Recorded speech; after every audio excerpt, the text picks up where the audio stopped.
ভোটের রণকৌশলকে হাতিয়ার করে বিজেপি অগ্রসর হওয়ার চেষ্টা করে শনিবার ডিওয়াইএফআই যোগেন্দ্রনগর অঞ্চল কমিটির উদ্যোগে আয়োজিত রক্তদান শিবিরে শাসক দলের বিরুদ্ধে সুর চড়ালেন প্রাক্তন মুখ্যমন্ত্রী তথা প্রাক্তন পলিটি ব্যুরোর সদস্য মানিক সরকার। প্রসঙ্গত 25 বছর আগে প্রয়াত হয়েছিলেন যোগেন্দ্রনগর এলাকার সিপিআইএম নেতৃত্ব ডক্টর অজিত রায় চৌধুরী। তার প্রয়াণ দিবসের 25 বছর পূর্তিতে বিদ্যাসাগর পার্টি অফিসে শহীদ ডক্টর অজিত রায় চৌধুরীর শহীদান দিবস পালন করা হয়েছে। একই সাথে এদিন এক রক্তদান শিবিরের আয়োজন করে ডিওয়াইএফআই যোগেন্দ্রনগর অঞ্চল কমিটি। এদিনের অনুষ্ঠানে উপস্থিত ছিলেন প্রাক্তন মুখ্যমন্ত্রী মানিক সরকার, তাছাড়া উপস্থিত ছিলেন বিধায়ক রামু দাস সহ অন্যান্যরা। রক্তদান শিবির উদ্বোধন করে এদিন মানিক সরকার বলেন, গত 11 বছর ধরে কেন্দ্রে আরএসএস নিয়ন্ত্রিত বিজেপি আপাতমস্তক জনবিরোধী কার্যকলাপ সারা দেশে চালিয়ে যাচ্ছে। গোটা ত্রিপুরার অরাজকতা তৈরি করে রেখেছে। শ্রমিক, দিনমজুর, সংখ্যালঘু, কৃষক, তপশিলি জাতি, উপজাতি, হিন্দু, মুসলিম সহ অন্যান্যদের উপর অমানবিক আন্দোলন করতে পূর্বে কোনো সরকারকে দেখা যায়নি। আগামী দিনে বিজেপির হার নিশ্চিত জেনে জনগণের উপর অত্যাচার করছে। গোটা ত্রিপুরায় অরাজকতা পরিবেশ তৈরি হয়ে রয়েছে। এটা বিজেপির শক্তির লক্ষণ নয়, এটা বিজেপির দুর্বলতার জনসম্মুখে প্রকাশ পাচ্ছে। এই প্রক্রিয়াটাকেই আমরা বলছি দয়া বেশিবাদী রাস্তা। এই রাস্তায় বিজেপি অগ্রসর হওয়ার চেষ্টা করছে। জিনিসের দাম বাড়ছে, টাকার দাম কমছে, মুদ্রাস্ফীতি হচ্ছে, গ্রামে শহরে কাজ নাই, বেকাররা কাজ পাচ্ছে না, কেনবার ক্ষমতা নাই, কৃষক ফসলের ন্যায্য দাম পাচ্ছে না, সাধারণ মানুষ পয়সা না থাকলে পর আপনাদের এই এলাকায় যে দোকান আছে ধার দেনা করে যতই সামগ্রী নিয়ে সাজিয়ে বসে আছেন, বিক্রি হচ্ছে না। ধার করে যে সামগ্রী কিনে এনে দোকান সাজিয়ে বিক্রি করে মুড়াবার কথা ভাবছেন, বিক্রি করতে পারছেন না, দোকান বন্ধ করতে বাধ্য হচ্ছেন। এই যে পরিস্থিতি চলছে, এই পরিস্থিতির দিকে এই সরকারের ভ্রুক্ষেপ নেয়। ক্ষমতায় টিকে থাকতে হবে, অন্য কাউকে ক্ষমতা আসতে দেওয়া যাবে না। এর জন্য যা যা করা দরকার সেটা করার জন্যই বিজেপি আরএসএস কে পেছনে রেখে এই নয়া ফেসিবাদী কায়দায় অগ্রসর হওয়ার চেষ্টা হচ্ছে। ত্রিপুরায় এটা শুরু হয়েছে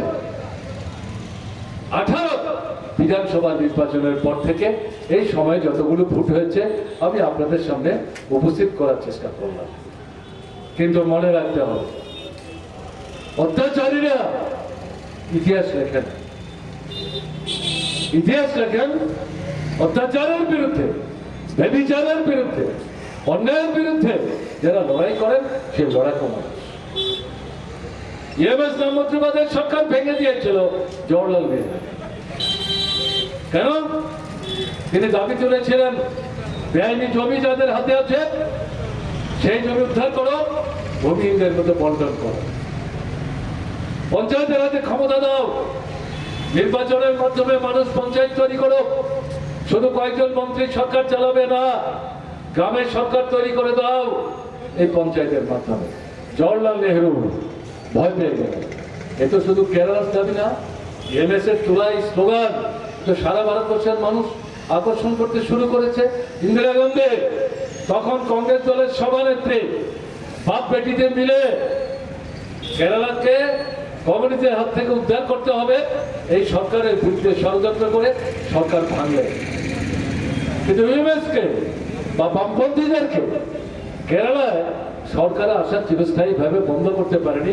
এখনো কেরালাতে বাম গণতান্ত্রিক ফ্রন্টের সরকার চলছে। পিনারাই বিজয়ন মার্ক্সবাদী কমিউনিস্ট পার্টির পলিট ব্যুরোর অন্যতম সদস্য, তিনি কিন্তু কেরালার বর্তমান মুখ্যমন্ত্রী। আমি আপনাদের কাছে উল্লেখ করার চেষ্টা করব। পশ্চিমবাংলা সিদ্ধার্থ শঙ্কর রায় মুখ্যমন্ত্রী, বামপন্থীরা মার্ক্সবাদী কমিউনিস্ট পার্টির নেতৃত্বে জ্যোতি বসুকে সামনে রেখে লড়াই করে সিদ্ধার্থকে ক্ষমতাচ্যুত করে বামপন্থীদের সরকার যাতে প্রতিষ্ঠিত হতে না পারে তার জন্য বিধানসভা নির্বাচনকে প্রহসনে পরিণত করে। জ্যোতি বসু ভোটের দিন মধ্য দুপুরে প্রত্যাহার করেন তার প্রার্থীপদ। বামপন্থীরা নির্বাচন থেকে সরে দাঁড়ান, এই নির্বাচন প্রহসন হচ্ছে, এই নির্বাচনে আমরা নাই।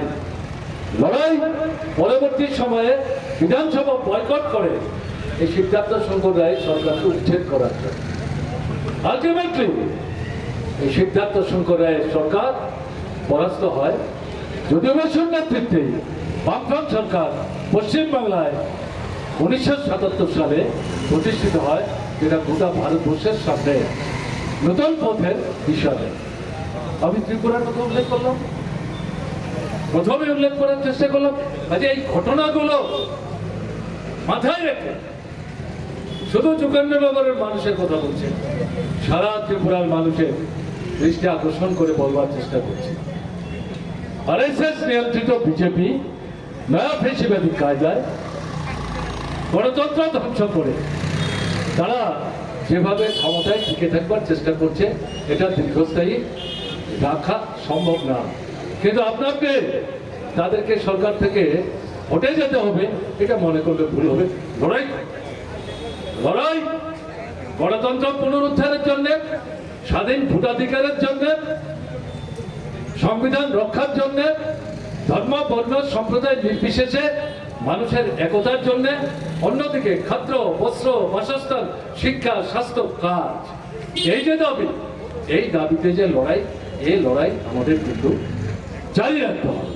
আজকের দিনে ডক্টর অজিত রায় চৌধুরী 36তম শহীদান দিবস, তার প্রতি শ্রদ্ধা নিবেদন করতে গিয়ে তিনি যে তার গোটা জীবন মানুষের স্বার্থে লড়াই করতে গিয়ে তিনি দিয়ে গেলেন, আজকের দিনে শ্রদ্ধার সাথে তাকে স্মরণ করে তার জীবন থেকে, লড়াকু জীবন থেকে শিক্ষা নিয়ে ত্রিপুরায় এখন যা চলছে, সারা ভারতবর্ষে ত্রিপুরার মতো পরিস্থিতি ছড়িয়ে দেওয়ার যে চক্রান্ত করছে বিজেপি আরএসএস, তার থেকে দেশ এবং ত্রিপুরাকে রক্ষা এবং মুক্ত করার জন্য সামনের দিনে আমাদের কিন্তু এই লড়াইকে আরো তেজি করতে হবে, আরো প্রসারিত করতে হবে। নতুন নতুন মানুষ, তাদেরকে সংঘবদ্ধ করতে হবে। সেই জায়গায় মানুষের উপর বিশ্বাস হারানো যাবে। সব মানুষ একরকম সাহসী হয় না, প্রতিবাদ করে, বিক্ষোভ আছে, ক্ষোভ আছে, মেনে নেয় না, কিন্তু চট করে রাস্তায় বেরিয়ে ঝান্ডা কাঁধে নিয়ে সামনে দাঁড়িয়ে মিছিলে অংশগ্রহণ করে না। যারা নেতৃত্ব কমিউনিস্ট আন্দোলনের, বামপন্থী আন্দোলনের, গণতান্ত্রিক আন্দোলনের, তাদেরকে সেখানে ভূমিকা নিতে হবে। সাহস করে আক্রান্ত হবেন, রক্ত ঝরবে, মাথা ফাটবে, ওই ডক্টর অজিত রায় চৌধুরীর মতো শহীদের মৃত্যুবরণ করতে হবে। ঝান্ডা ফেলা যাবে না, পেছনে ফিরে তাকানো যাবে না। জীবনকে বাজি রেখে জীবন প্রতিষ্ঠা করার যে লড়াই, এগিয়ে নিয়ে যেতে হবে। এবং ইতিহাসের অভিজ্ঞতার ভিত্তিতে এই দুঃশাসনের চালক যারা, তাদেরকে ক্ষমতা থেকে হটিয়ে আবার এই ত্রিপুরাতে গণতান্ত্রিক পরিমণ্ডল ফিরিয়ে আনার যে সংগ্রাম, সেই সংগ্রামকে সংহত করতে হবে। এই শপথ আজকের দিনে গ্রহণ করবার জন্য আপনাদের কাছে আবেদন জানিয়ে ডক্টর অজিত রায় চৌধুরীর স্মৃতির প্রতি আরেকবার শ্রদ্ধা নিবেদন করে আমি আমার কথা বলা শেষ করছি।